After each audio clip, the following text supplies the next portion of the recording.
Being born a girl means clearing a lot of hurdles, and it begins right at the starting line. Sex-selective abortions are frequent in countries like India, where girls are often seen as a financial burden. Discrimination begins even before birth. Sexual mutilation is the fate of at least 200 million girls in 30 countries. It often leads to serious infections and even death. Time for school for some. In Afghanistan, 90% of women cannot read or write, massively reducing their chances in life. 63 million girls in the world are kept out of school. Before even getting close to adulthood, 700 million girls are forced to get married, often to much older men. Many women go through life without the right to control their own bodies or sexuality. Every year, 22 million women and girls put their health and lives at risk by having unsafe abortions. In some countries, like Senegal, they may end up in jail. Many who make it to adulthood face entrenched discrimination that leads to violence. Way too often, home is not a safe haven, as women are beaten and abused by their own partners. In France, a woman dies of domestic violence every 2.7 days. Even the lucky ones can never stop fighting for equal pay, equal opportunities, and equal rights. Being born a girl means clearing a lot of hurdles.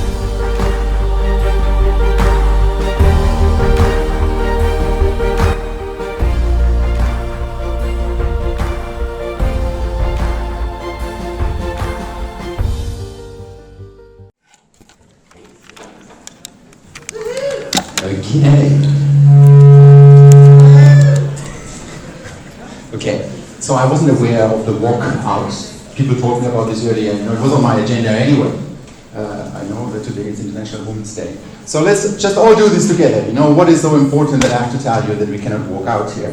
So let's all walk out at 12:30. What do you mean? If you film it. I don't have my GoPro with me. So. Anyway, I want to do something else with you too. So I really thought this is important. So I wanted to use this opportunity that I have here for you to talk about it a little bit. This is, after all, a sociology class. This is sociology. This is why we're doing this. This is, at the end of the day, I'm showing you how we do research and so on to ultimately do these kind of things. And it even fits with the topic today. And today I want to talk to you about secondary data analysis. This is secondary data. Where does this data come from? Where does information about the gender wage gap come from? I have some more information about that. I'll come back to that. So why don't you just use that? Well, we're going to walk out anyway, but nevertheless, 2 minutes, just talk with you, and well, maybe the walking out is one strong signal that we have. But nevertheless, I wanted to give you a few minutes to reflect on this.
Let's continue. We'll have more opportunities. We're working out at 12:30. So, this is a topic that should stay with us and that concerns all of us. But, in the context of this lecture, there's secondary data. So actually, I want to present you some more information about why it actually is important for you to become good sociologists and to become good in doing these kind of things that I try to teach you. Yeah? One aspect where the gender inequality is huge. Salaries. And actually, I brought some data here. I don't know if you've seen these kind of data here before. This is data from Ireland. It's a 20% difference.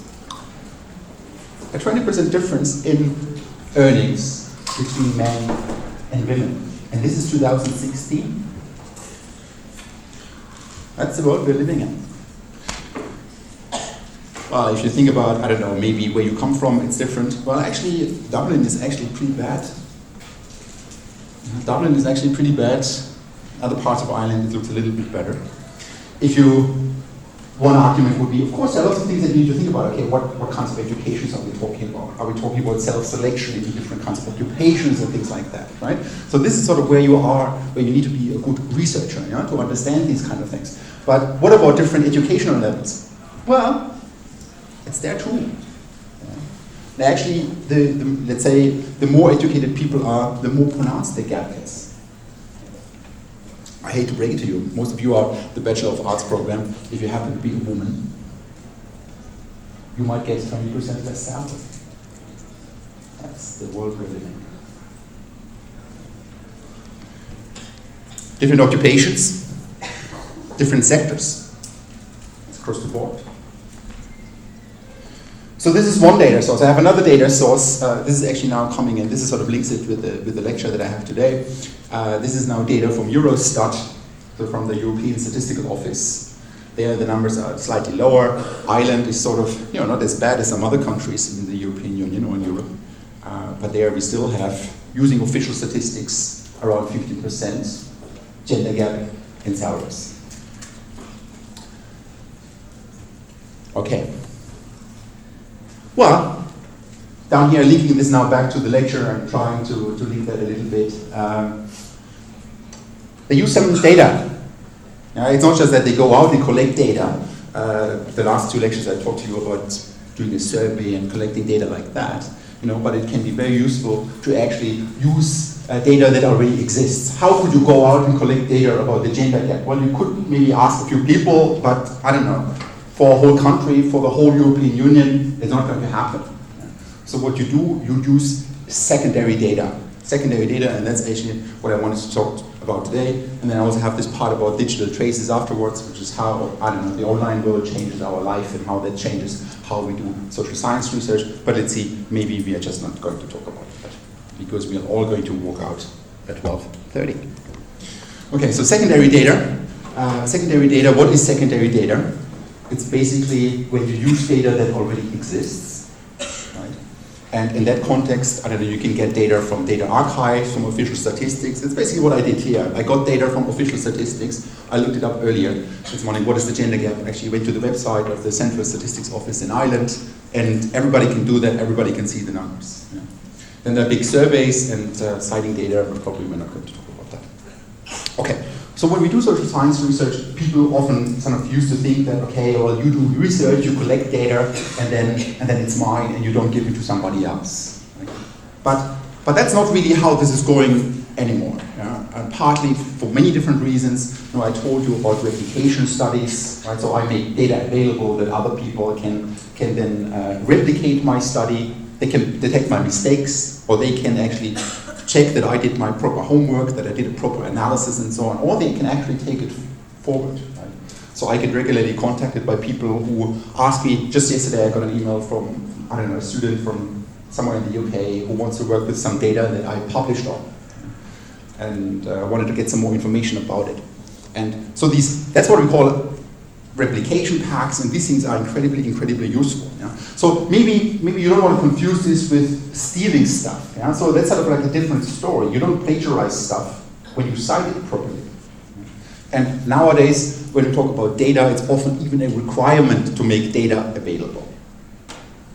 So secondary data, in contrast to primary data, let me introduce that. Secondary data is basically data that others already collected.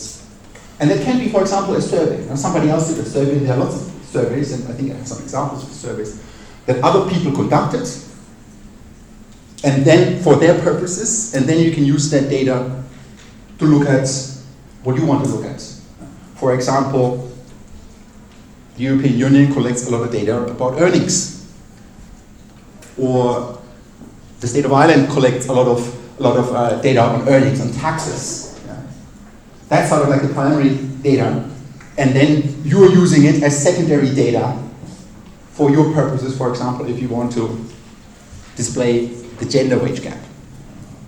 So that's sort of like the difference between secondary data. Basically, it's data that already exists that somebody else collected. The primary data is data that you collect yourself. And then we can talk about secondary analysis. Secondary analysis is done on secondary data. In other words, someone else gathered the data for their purposes, and then you analyze the data for your purposes. So you can go to Eurostat, which is what I did, and you can download the data about earnings in European countries. And then there's another variable, I don't know, gender somewhere or age, and then you kind of can split it up according to different groups. That would be secondary analysis, and that's incredibly important. To be honest, most of my own research is secondary analysis.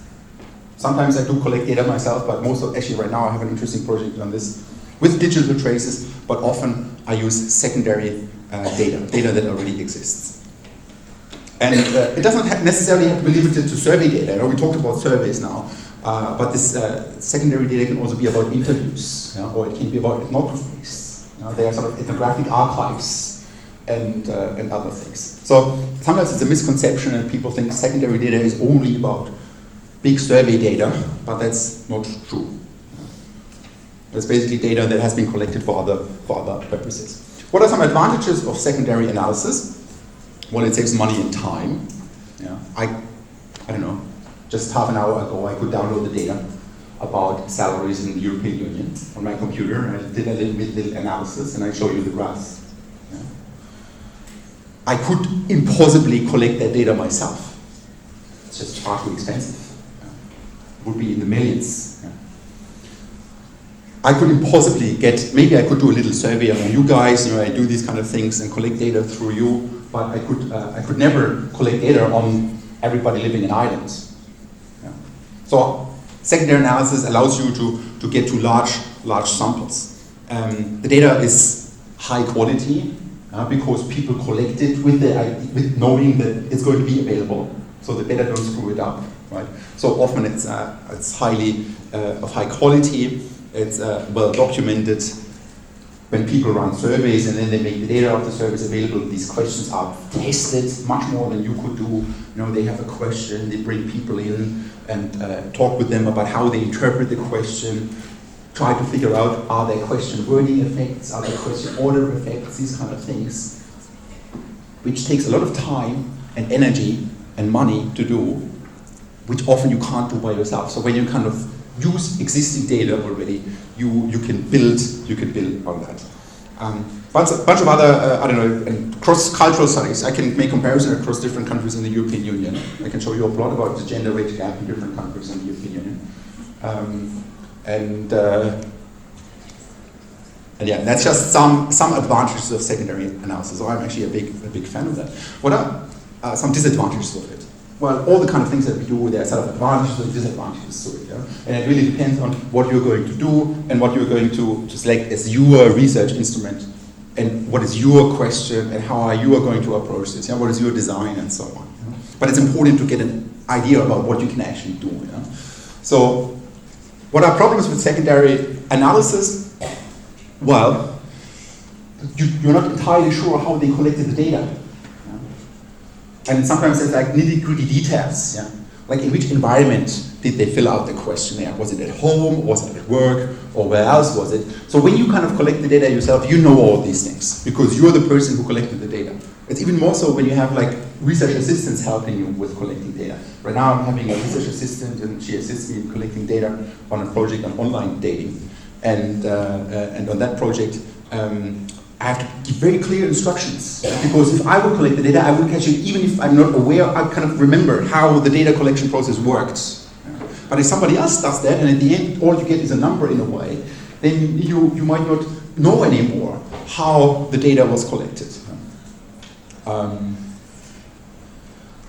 Well, just because you kind of can download data from I don't know, an officially seeming source or from some I don't know, some university or some data archive and so on, you still have to be critical about the data quality. Yeah. So that can be a mistake to think, okay, just because now it's come from there, just because it's official data from the Central Statistics Office, it's great data. They might screw things up too. Yeah. But most importantly, what you want to look at, you might not have that particular aspect or that variable in the data sets. Yeah. So maybe I would like to know about the gender wage gap for different age groups, but they didn't collect data about age.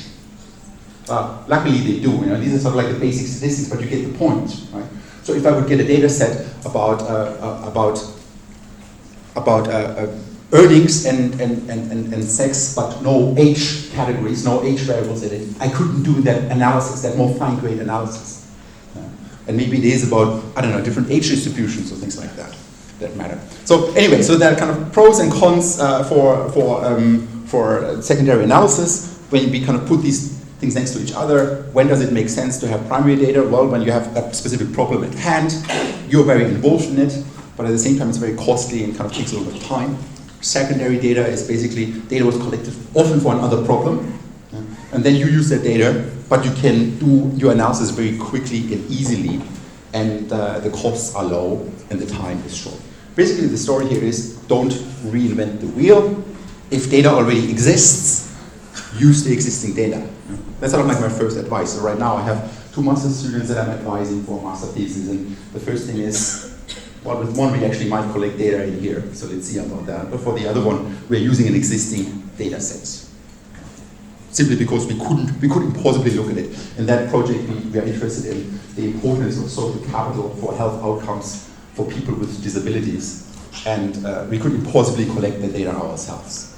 And even less so within the period of 3 months where the master's thesis is going to take place. Right? So don't invent the wheel. Often it makes sense, and I'm very excited about secondary data. Okay, let me briefly talk about where you kind of get hold of that data. Basically, they are what we call data archives, like big ones. There's one in Ireland. It's called the Irish Social Science Data Archive. Funnily, it's based here at UCD. So we are actually not that bad. We're actually doing some important things here for Ireland. And when you go onto this website, you find a list with all sorts of studies that people conducted and so on. And it's also a good starting point to get links to other sources like the Central Statistics Office and so on. As I said, there's also qualitative data archives. That's actually in Ireland, it's based in Maynooth, where people, I don't know, do ethnographies or host field notes. It's basically like a library with the data that people collected during their studies. A very good one, and one that is actually very, very user-friendly as well, it's the UK Data Archive. It's incredibly easy.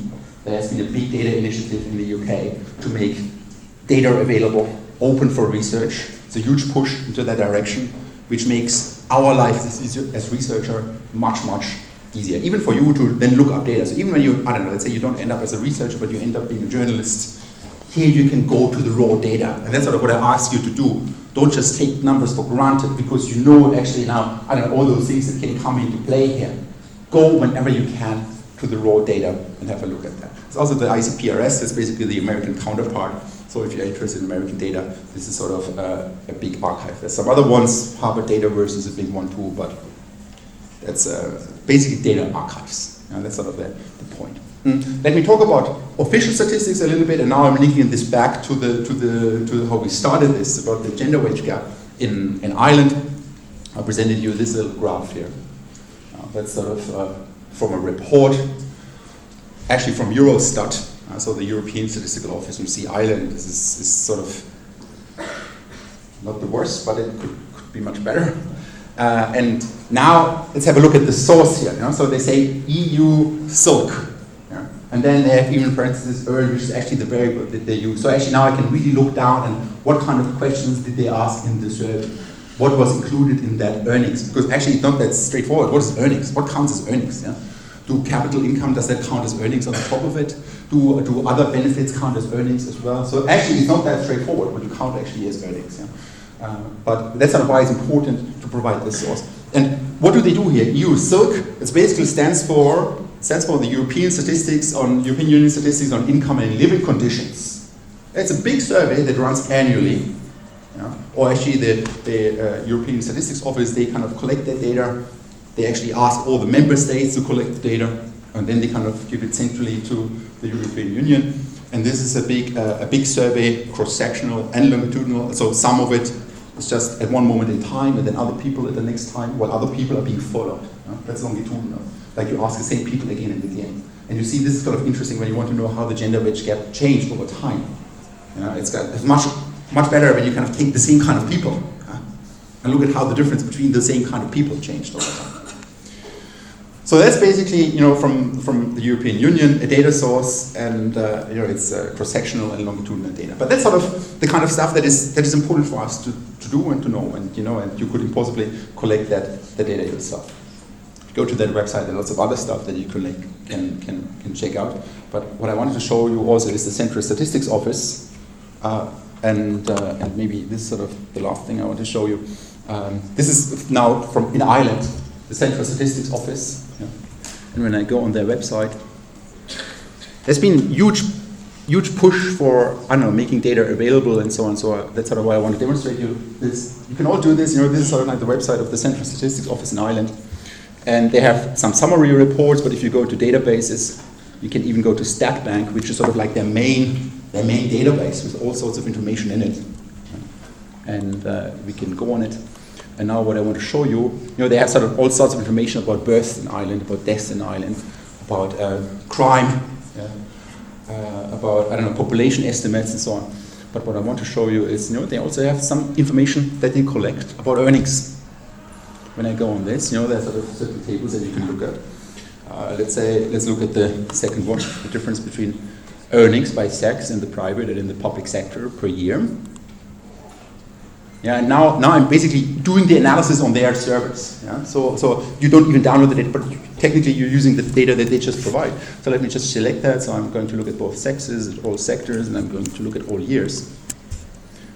And what we're going to look at is the mean weekly earnings and the median weekly earnings. We'll come back to what mean and median means. Mean is basically the average, and median means half of the people have a higher and half of the people have a lower salary than that. And when I show you the table, these are the latest data from the Central Statistics Office in Ireland. It goes until 2014. But again, you see the difference here, right? So we talk about around 20%. I'm not making this up. This is where the data is from.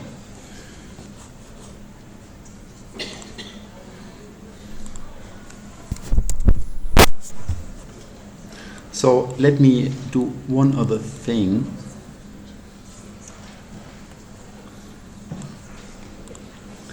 One other thing, and then we're all going to walk out. Let me just remind you, the exam is coming up at some point. We're in the 7th week.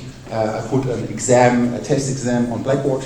So, here you see the style of the exam and how it all goes, and it's going to be very similar to that. You find it in syllabus, and we have some readings for after the break as well. Then we're going to talk about experiments, and for now, let's just go outside.